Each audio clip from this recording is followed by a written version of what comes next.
क्या आप सोच सकते हैं कि एक हनुमंत कथा सुनने के कुछ ही घंटों बाद एक पूरा परिवार हमेशा के लिए इस दुनिया को अलविदा कह देगा? पंचकुला के सेक्टर 27 में हुई आज की इस सामूहिक आत्महत्या की घटना ने दिल्ली के 2018 के बुराड़ी कांड की याद दिला दी है, जहां एक ही परिवार के 11 लोगों ने सामूहिक रूप से आत्महत्या की थी। दिल्ली के बुराड़ी का वो सुसाइड केस जिसने पूरे देश को झकझोर कर रख दिया था, आज ऐसा ही मामला पंचकुला के सेक्टर 27 से सामने आया है, जिसे सुनकर हर व्यक्ति की सांसें थम सी गई हैं। दिल्ली के बुराड़ी में 30 जून 2018 की रात करीब 12 बजे भाटिया परिवार के 11 लोगों ने एक साथ आत्महत्या की थी। घर के अंदर 11 सदस्य थे। इन 11 सदस्यों में से 10 लोगों को फांसी के फंदे पर लटका पाया गया और परिवार के सबसे बुजुर्ग सदस्य नारायणी देवी दादी का शव जमीन पर पड़ा मिला था। और आज हरियाणा के पंचकुला के सेक्टर 27 में एक ही परिवार के 7 लोगों ने गाड़ी में जहर खाकर आत्महत्या कर ली। ये सभी लोग बागेश्वर धाम में चल रही धीरेन्द्र कृष्ण शास्त्री की हनुमंत कथा सुनने के बाद घर वापस लौट रहे थे। कथा सुनने के बाद आखिर इन लोगों ने ऐसा कदम क्यों उठाया? एक ही गाड़ी में बैठकर आत्महत्या करने वाले इन 7 लोगों की जिंदगी में ऐसा क्या घटा जिसने उन्हें मौत को गले लगाने पर मजबूर कर दिया? क्या कारण था इस सामूहिक आत्महत्या का? इस दिल दहला देने वाली घटना को जानने के लिए जुड़े रहिए हमारे साथ, क्योंकि जो कहानी आज आप सुन रहे हैं वो सिर्फ एक समाचार नहीं है, एक खबर नहीं है, बल्कि एक चेतावनी है, एक सबक है जिसे नजरअंदाज करना अब मुमकिन नहीं। जब आप इस पूरी घटना को सुनेंगे तो आपके पैरों तले जमीन खिसक जाएगी। तो नमस्कार, आदाब, सत श्री अकाल। एक बार फिर आप तमाम लोगों का स्वागत है हमारी कहानी के एक और नए एपिसोड में। अगर आप लोगों ने अभी तक हमारे इस चैनल को सब्सक्राइब नहीं किया है तो चैनल को सब्सक्राइब कर बेल आइकन जरूर दबाएं।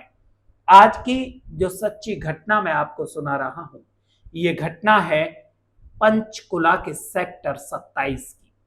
27 मई 2025 को पंचकुला के सेक्टर 27 में एक मकान के बाहर सड़क पर एक गाड़ी खड़ी हुई थी और उस गाड़ी के अंदर मौजूद थे 7 लोग जिनकी मौत हो चुकी थी। जिस परिवार के सदस्यों की मौत हुई थी वो परिवार लगभग 8 से 9 महीने पहले कोलागढ़ देहरादून में एक किराए के मकान में रहता था, लेकिन ऐसा बताया गया है कि इनका मूल निवास चंडीगढ़ क्षेत्र में था।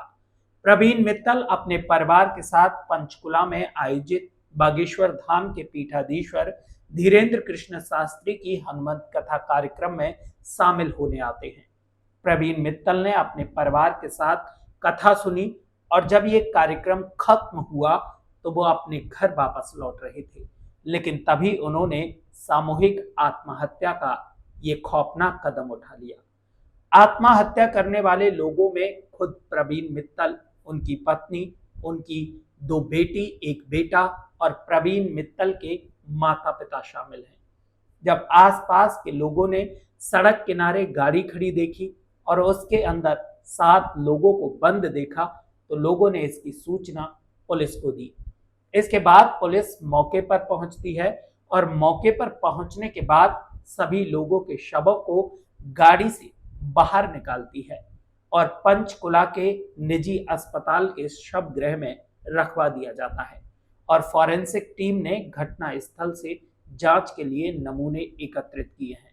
लेकिन फिलहाल ये बताया गया है कि प्रवीण मित्तल का परिवार कर्ज में डूबा हुआ था और इसी कर्ज की वजह से प्रवीण डिप्रेशन में रहता था, जिसके चलते आत्महत्या जैसा कदम उठाया। पुलिस को घटना स्थल से एक सुसाइड नोट भी बरामद हुआ है, लेकिन फिलहाल पुलिस इस मामले की और गहराई से जांच कर रही है। अब घटना स्थल से एक गाड़ी भी बरामद हुई थी और वो गाड़ी देहरादून के गंभीर सिंह नेगी के नाम पर थी।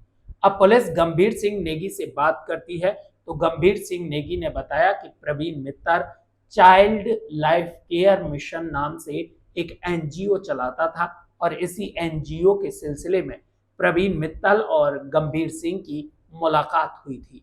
और इसी मुलाकात से दोनों में मित्रता हो जाती है। इसके बाद गंभीर नेगी ने इस गाड़ी को अपने नाम पर फाइनेंस करवाया था और चलाने के लिए प्रवीण मित्तल को दे दिया था। प्रवीण मित्तल और उनके परिवार की ये दर्दनाक घटना न सिर्फ पंचकुला बल्कि पूरे देश को झकझोर देने वाली है। एक साथ 7 जिंदगियों का इस तरह खत्म हो जाना कई सवाल खड़े करता है। क्या समाज में बढ़ते मानसिक दबाव, आर्थिक तंगी और अकेलेपन के बोझ ने इन्हें इतना मजबूर कर दिया कि जीवन से हार माननी पड़ी? पुलिस द्वारा बरामद सुसाइड नोट और जांच में सामने आ रहे तथ्य धीरे धीरे इस गुत्थी को सुलझा रहे हैं। जांच तो जारी है, लेकिन इस घटना ने एक बार फिर ये सोचने पर मजबूर कर दिया है कि हमें अपने आसपास के लोगों की भावनात्मक और मानसिक स्थिति को समझना और समय रहते संवाद करना, उनसे बात करना कितना जरूरी है। तो अगर आपको ये कहानी सोचने पर मजबूर करती है तो इसे शेयर जरूर करें। हो सकता है आपका एक शेयर किसी और को मदद लेने या देने की प्रेरणा बन जाए। आखिर में जीवन अनमोल है, कभी भी उम्मीद मत छोड़िए। फिर मिलेंगे एक और सच्ची घटना के साथ। सतर्क रहें, सुरक्षित रहें, अपना और अपनों का ख्याल रखें।